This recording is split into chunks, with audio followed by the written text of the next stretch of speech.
Hello, everyone. This is Mrs. Schrader Shook, and I am coming to you with this week's English Language Arts activity. Now, this week is very exciting because it is the first time that my activity is getting sent out to both the students that are in the virtual academy and students that are learning with the hybrid model this year. So, here we can see our activity is going to be fourth grade, and we are going to be working on relationships. This activity is coming out on September 21st, and you have until September 28th to complete this activity. So let's get started. So this week's activity is focused on logical thinking, and it's focused on the logical thinking skill of relationships. So in this activity, we are going to be looking for ways that certain things are related. Related is another way to say connected.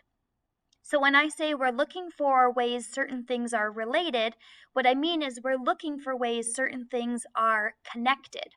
So the relationships in this activity are not always going to be obvious. So what we need to think about is how can we be flexible in our thinking? Because sometimes we think we might see an obvious relationship, but then that relationship does not hold up with our entire situation. So our job this week is to be flexible with our thinking and to look for other less obvious similarities. So I'm going to pretend I'm a student. I'm going to add the response for this week's activity. I'll select my name. All right, so now we can see we have 4 slides in this week's activity. I'm going to do part of slide 1 with you, and then I'll go ahead and turn it over for you to complete slide 1 and then to complete the rest of your activity. Okay, so even though this activity is in your reading folder, you might wonder why this page is filled with pictures.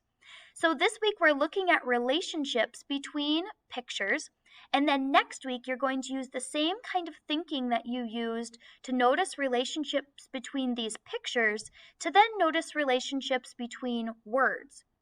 Because when we read, it's really important for us to be able to make connections and to notice relationships with the words that we read, to notice relationships with characters and plots. It's a really important critical thinking skill. So here on this slide, you can see we have this top section right here. This top section is filled with objects that are called not-a-dels. Okay, so we need to use our reasoning ability to figure out what is a not-a-del. Then below, we can see a section that is filled with objects that are not not-a-dels. So we need to use our reasoning ability and to figure out what is it that makes something a not-a-del, that it shows up in the top box, and then what is it about these bottom or the middle items here that makes it not a not-a-del.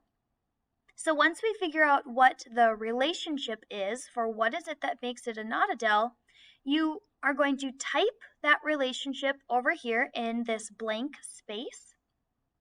And then once you figure out what that relationship is, then you're going to move on to this bottom section with the 12 objects that some of them are not-a-dels and some of them are not not-a-dels. So once you know the characteristic that makes something a not-a-del, then you're able to decide out of these bottom objects which of these also fall into those same characteristics that make something a not-a-del.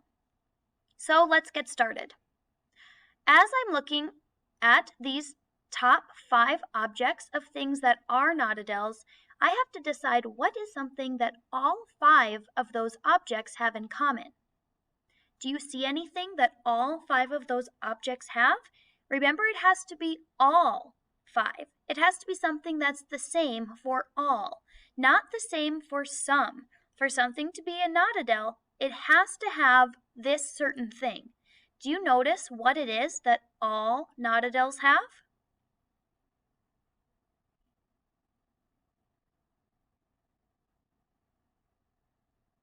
Something that I'm noticing is that all of these not-a-dels have something that seems to be coming out the sides of them. Now, they're not all the same shape, but that's not what I'm being specific about. I'm just saying that there's something coming out of all of these objects. We have straight lines coming out, squiggly lines coming out, even these triangles coming out. They all have something coming out of them. Now, before I jump to a conclusion, I need to look at these not Naudadels. Interesting. Some of these also have objects or little squigglies or lines coming out the sides.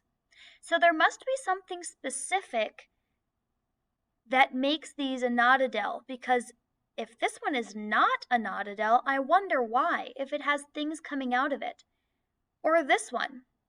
This one has 3 things coming out of it. This has 1 thing coming out of it. This one has 5 things coming out of it. What is it about these top objects that make it a Naudadel?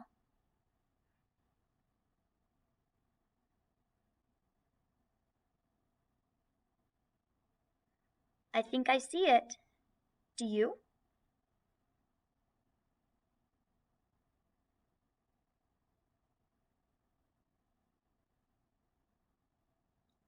I'm noticing that all of the Naudadels have an even amount of objects coming out of it. So this is 1, 2, 3, 4, 5, 6, 7, 8. This one has 1, 2, 3, 4, 5, 6. This one has 1, 2, 3, 4, 5, 6, 7, 8. This one has 1, 2, 3, 4. And this final one has 1, 2. So all of these Naudadels have things poking out of it that are an even number. Is there anything else that you notice is the same about all of the Naudadels?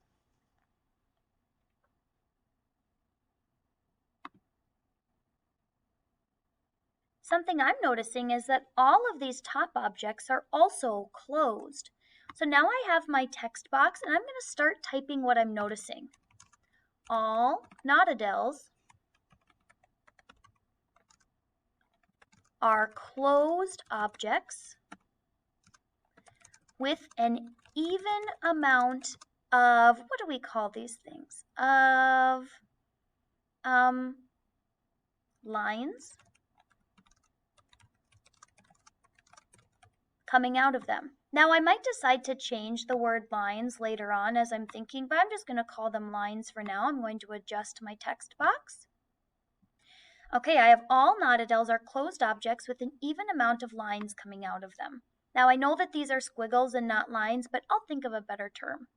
I'm just going to do these first 4 objects with you. Out of these first 4 objects, which of those are Naudadels?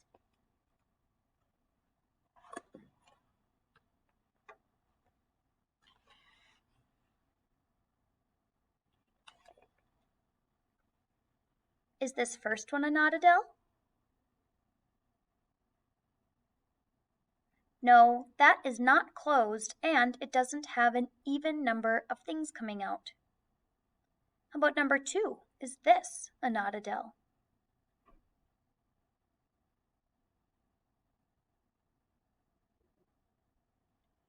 I see 8 lines coming out the top, so I'm going to circle that. That is a Naudadel. How about the third one?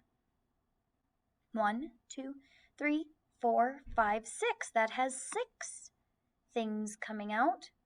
Maybe since I'm calling them things, I should change that wording. I'll do that. With an even amount of things. That's still not very specific, but it's better than lines. All right, and then I'll do one more with you. Number 4. Is this a Naudadel?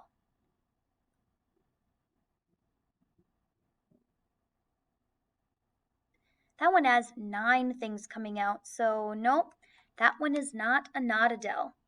All right, so what you were going to do now is I did the first 4 with you, and then I explained what makes something a Naudadel. Your job now is to complete the rest of this activity. You'll move on to slide 2, which is what makes something a Hertog. Slide 3, what makes something a cinqueen. And finally, what makes something a J-cell? So again, you're going to notice relationships, and what at first you might think is what's in common with all, you might have to be a little bit more specific. All right?